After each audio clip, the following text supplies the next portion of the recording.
حول ولا قوة إلا بالله العلي العظيم.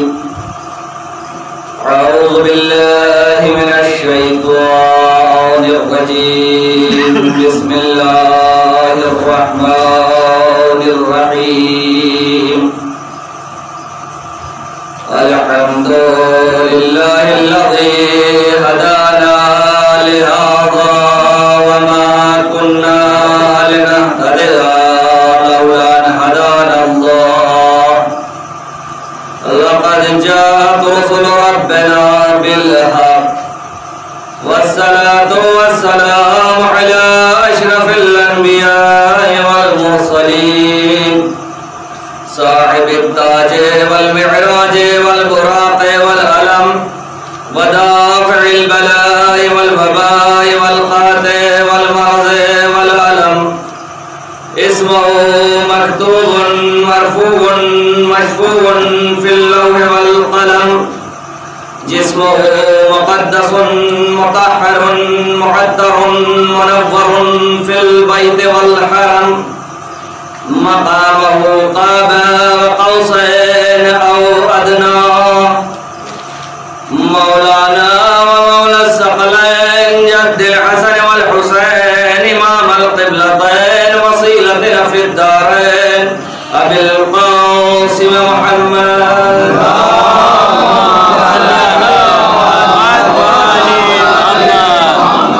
وآله الطيبين الطاهرين المعصومين المظلومين ولعنة الله على أعدائهم أجمعين من يومنا إلى قيام يوم الدين.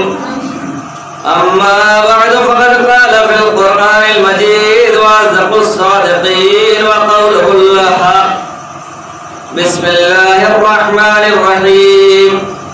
والعصر إن الإنسان لفي خسر إلا الذين آمنوا وعملوا الصالحات وتواصوا بالحق وتواصوا بالصبر.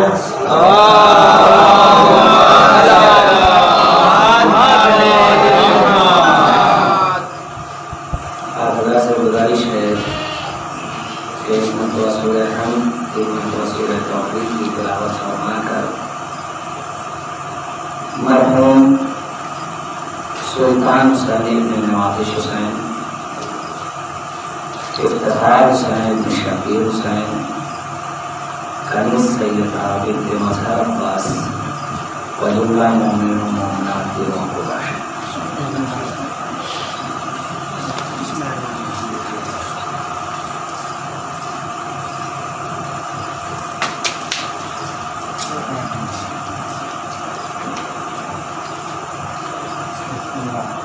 نیچے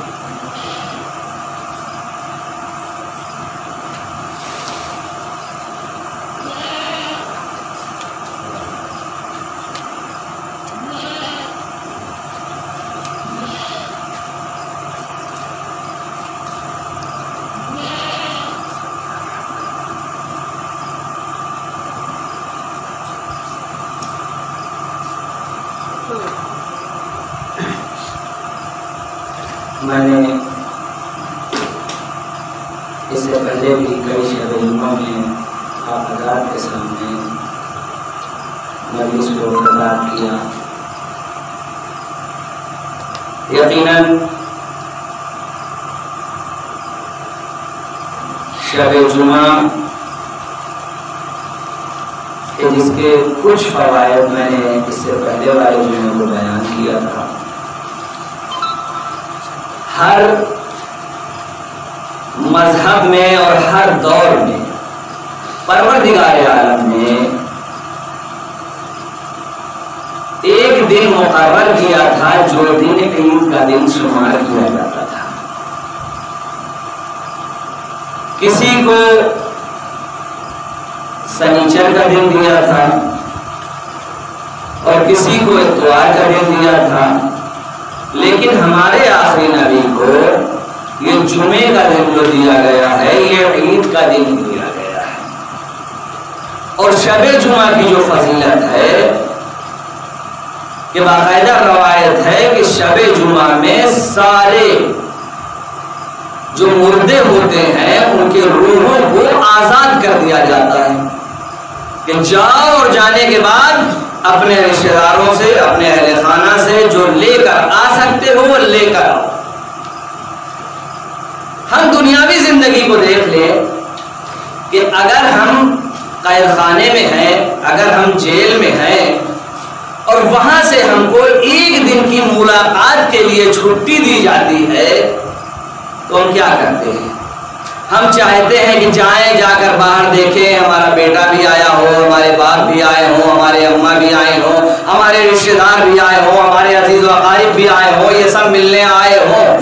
لیکن جب ہم باہر جاتے ہیں اور جانے کے بعد کسی کو نہیں پاتے اور یہ دیکھتے ہیں کہ دوسرے افراد کے تو گھر والے ملنے آئے ہیں لیکن ہمارے گھر والا کوئی نہیں آیا، تو ایک عجیب سی مایوسی طاری ہوتی ہے اور نتیجے میں مایوس ہو کر آدمی کا دل ٹوٹ جاتا ہے اور آ کر وہ الگ بیٹھ جاتا ہے کنارے۔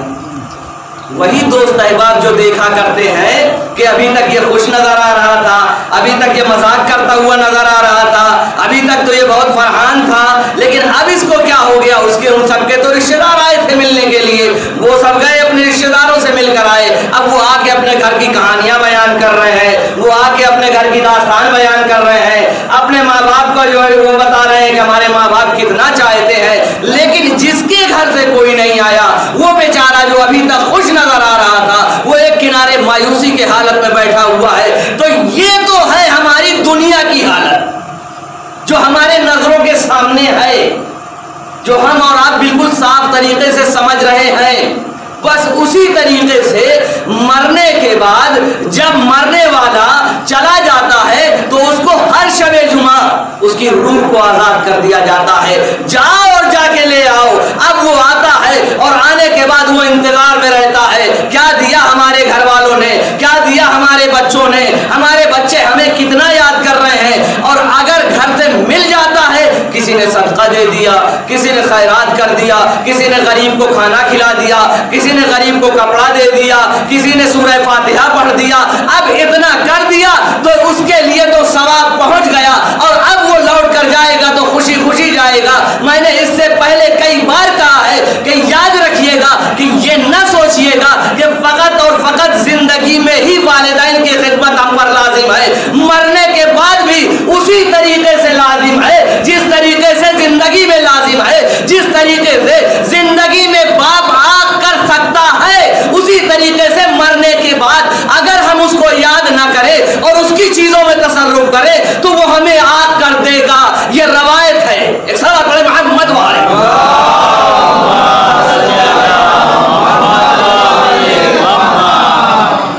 شب جمعہ کی بہت اہمیت ہے۔ ہم کیا بہت عیش کی زندگی جی رہے ہیں، اللہ کا شکر ہے طبیعت ٹھیک ہے، اللہ کا شکر ہے سانسیں لے رہے ہیں، اللہ کا شکر ہے بڑا سکون ہے۔ ویسے تو سکون کسی کو بھی نہیں ملتا ہے۔ دیکھیے پروردگار عالم نے جتنی چیزیں اس کو ضروریات کی ہیں وہ سب کچھ فری میں دے رکھا ہے، جو ضروریات کی ہیں۔ اب یہ تو حوث انسان کی جانے والی نہیں ہے، کسی انسان کی حوث نہیں جانے والی۔ کیا آپ کو ہوا کی ضرورت ہے؟ پروردگار عالم نے بالکل فری میں دے رکھا ہے۔ آپ کو پانی کی ضرورت ہے؟ پروردگار عالم نے بالکل فری میں دے رکھا ہے۔ غیظ کی ایسی چیزیں کہ جو انسان کی ضروریات زندگی ہے یہ بالکل فری میں دے رکھا ہے۔ یقین جانیے کہ کتنا بڑا بھی حاکم ہو، کتنا بڑا پورے دنیا کا ایک بادشاہ بیٹھا ہوا ہو، لیکن یہ پیاس ایک ایسی چیز ہے نا کہ یہ ایک پیاس کے بدلے میں پوری حکومت سونپ سکتا ہے۔ یاد رکھیے گا، یہ پیاس لگی پانی پلا لو، اس کے بدلے میں کیا چاہیے؟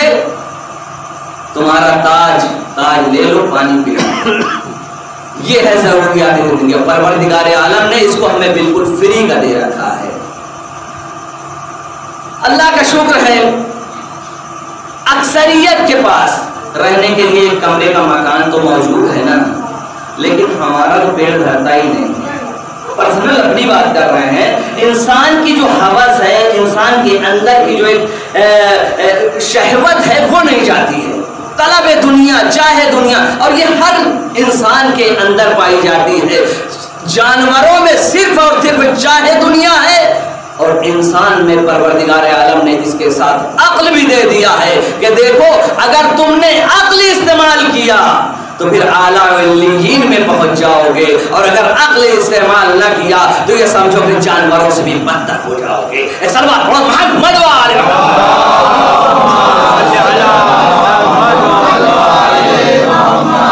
تو یہ شب جمعہ میں جو مجلسیں ہو رہی ہیں اس سے صرف اور صرف مقصد یہ ہے کہ ہم اپنے نوجوانوں تک، ہم اپنے بچوں تک، ہم اپنے آپ تک کچھ مہم پیغامات لے لیں، اس لیے کہ اگر انسان 45 سال تک نہیں سدھرا تو پھر آگے اس کے سدھرنے کے چانس بھی نہیں ہیں۔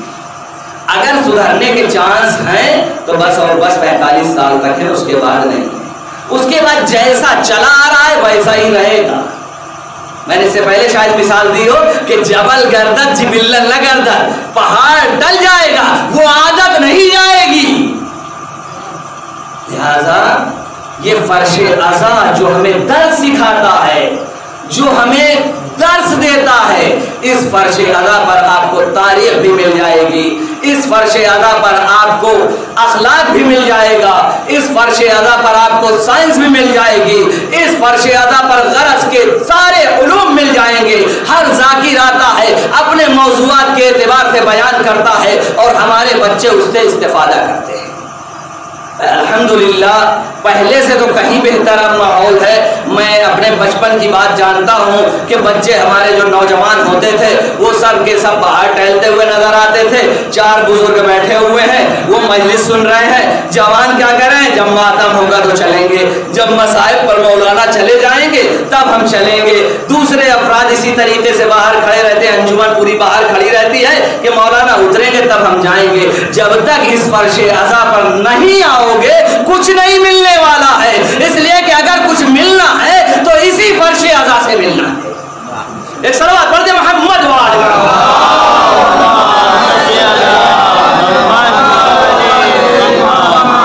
اسی لیے ہم نے اپنا دستور بنا لیا ہے، مجلس کو اتنی لمبی کرو ہی نہ کہ لوگ بیٹھنے سے اٹھ جائیں، اتنی بات کرو کہ جتنی لوگ سن سکے اور اس کے بعد مجلس کا اختتام کر دینا چاہیے۔ ایسا نہ ہو کہ بیٹھ گیا ذاکر تو گھنٹہ 2 گھنٹہ، اب وہ جو ہے بہت سے علاقوں میں تو ایسا بھی ہوا ہے کھانا تیار نہیں، جیسے لگ رہا ہے کہ مولوی جو ہے وہ پپیتے کا کام کر رہا ہے، کھاتے رہو مولانا، مولوی جیسے پپیتے کا کام کر رہا ہے، تو ایسا نہیں ہے۔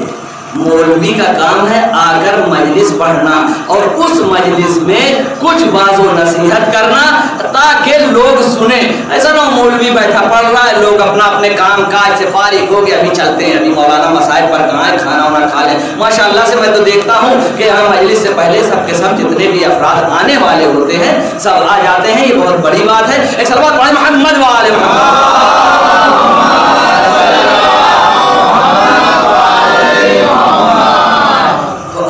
جمعہ ہے اور ہم کو اپنے آخرت کی تیاری کرنا ہے، منازل الآخرہ، آخرت کی منزلوں کو ہمیں طے کرنا ہے، اس کے لیے ہمیں تیاری کرنا ہے، اس وقت کے لیے تیاری کرنا ہے کہ جب ملک الموت آئیں گے تو اس وقت مبشر و بشیر بن کر آئیں، منکر و نکیر بن کر نہ آئیں، خوشخبری والا پیغام دینے کے لیے آئیں۔ وہ جب آئے تو اس سے ہم آسانی سے ان سے کہیں نہیں ہمیں آپ کے ساتھ جانا ہے، ادھر ہم دنیا میں اپنے رشتہ داروں کو چھوڑیں، ادھر آخرت میں اہل بیت سے ملاقات کر لیں۔ ہمیں اعمال ایسے کرنے چاہیے کہ اگر ہم چاہتے ہیں کہ دنیا میں آنکھ بند ہونے کے بعد آخرت میں اہل بیت کے ساتھ ہو جائیں تو یہ سمجھیے کہ ہمارے اعمال ویسے ہی ہونے چاہیے۔ اور ملک الموت آنے کے وقت کے لیے 2 باتیں بیان ہوتی ہیں جو ہم سب پر عائد ہوتی ہیں، جس میں ہم سب کو عمل کرنا ہے۔ اگر یہ چاہتے ہیں کہ ملک الموت آئیں تو وہ مبشر و بشیر بن کر آئیں، غیظ و غضب والا چہرہ نہ رہے، تو 2 باتوں پر عمل کرنا ہے اس وقت کے لیے۔ اور وہ کیا ہے؟ سب سے پہلی چیز ہے کہ اپنے رشتہ داروں سے، اپنے عزیز و اقارب سے صلہ رحمی کرنا۔ اگر ہم اپنے رشتہ داروں سے صلہ رحمی نہیں کر رہے ہیں تو پھر یہ جو ملک الموت آئیں گے نا اس ٹائم کا منظر بہت سخت ہوگا۔ جذبات میں جوانی میں انسان بہت کچھ کہہ جاتا ہے، ارے دیکھ لیں گے، ارے آئے گی تو تب دیکھی جائے گی، لیکن جیسے جیسے عمر گزرتی جاتی ہے اور دھیرے دھیرے جیسے ہی 60 کراس ہوتا ہے آدمی سب کچھ سمجھ میں آنے لگتا ہے، نہیں ہم کو اب ایسے ہی کرنا ہے، اس لیے کہ ہم کو جانا ہے اور جانے کے لیے وہ شخص جو آئے گا ہمارے لیے، جو مبشر و بشیر بن کر آنا چاہیے، ویسا عمل انجام دینا چاہیے۔ لہذا سب سے پہلی چیز ہے کیا؟ اپنے عزیز و اقارب کے ساتھ صلہ رحم کرنا، اگر ان کے ساتھ کوئی مشکلات ہیں تو ان کو درگزر کرنا۔ لیکن بہت اہم مرحلہ ہوتا ہے، ہم سب کے لیے یہ سب بہت ایک مشکل کام ہے کہ کسی سے کوئی ناراضگی ہو جاتی ہے ہم جلدی راضی نہیں ہوتے ہیں، لیکن اگر رات کے سناٹے میں بیٹھ کر سوچیں، ہم سب اسی مزاج کے ہیں چونکہ انسانی مزاج ہے نا، لیکن اگر رات کے سناٹے میں بیٹھ کر حقیقت میں سوچیں اور اللہ کو یاد کریں تو اس وقت آپ کو سمجھ میں آئے گا کہ اگر یہ رشتے دار، یہ عزیز و اقارب کہ جن کو آج اپنے غرور و تکبر کی وجہ سے ہم نہیں معاف کر رہے ہیں، تو ہم اتنے بڑے گنہگار ہیں، اس خالق کائنات کے سامنے کس طریقے سے اپنی معافرت کے لیے دعا کریں گے؟ وہ ہمیں کیسے معاف کر دے گا؟ واقعاً بہت سوچنے والی بات ہے، اور یہی سب سوچ کے انسان کو اپنی زندگی میں سدھار لانا چاہیے کہ جب آپ کیا سمجھتے ہیں، کون یہ کہہ سکتا ہے پوری اس کائنات میں، کون یہ کہہ سکتا ہے کہ میں اپنے اعمال کی بنیاد پر جنت میں جاؤں گا؟ میری نمازیں بھی پوری ہیں، میرے روزے بھی پورے ہیں، میرا حج بھی ہے، میرا زکات بھی ہے، صلوات پڑھیں محمد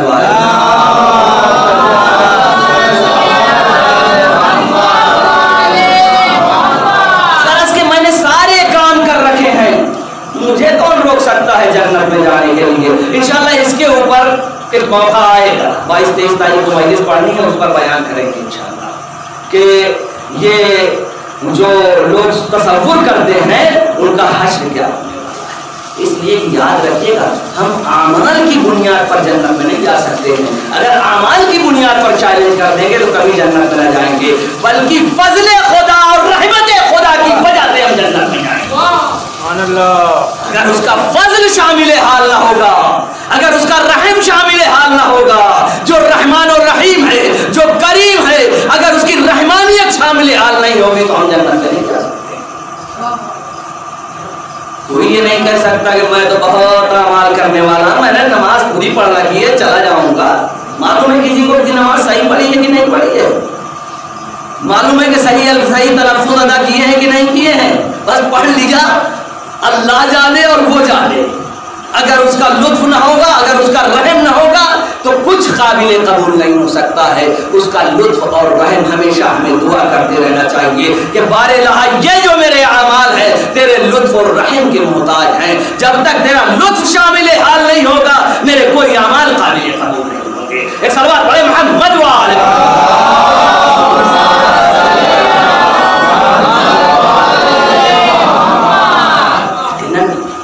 لطف الہی بہت بڑی چیز ہے، لطف الہی ہونا چاہیے۔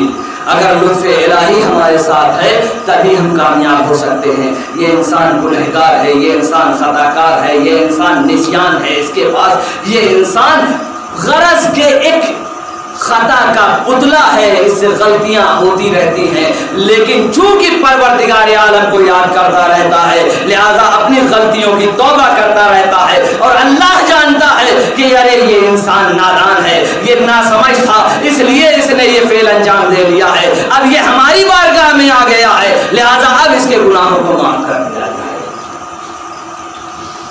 اور یاد رکھیے گا میں نے اس سے پہلے بھی کہا ہے کہ گناہ معاف تب تک ہی ہوں گے جب تک اس گناہ کرنے کی صلاحیت ہوگی۔ اگر اس گناہ کرنے کی اب صلاحیت ہی نہیں بچی ہے اور اب ہم توبہ کریں تو پھر ناممکنات میں سے ہے۔ ہم ان ہاتھوں سے چوری کرتے تھے، یہ ہاتھ میرے دونوں کٹ گئے، اللہ اب ہم چوری نہ کریں گے، تو کیا ہم جو ہے ہمارے گناہ معاف ہو جائیں گے؟ اگر یہ ہاتھ ہوتے تو ہم چوری کرتے۔ لہذا یہ جب تک ہاتھ سالم ہے اور میں نے چوری کیا ہے تو مجھے اپنے گناہوں کو معاف کرا لینا چاہیے۔ جب تک یہ جسم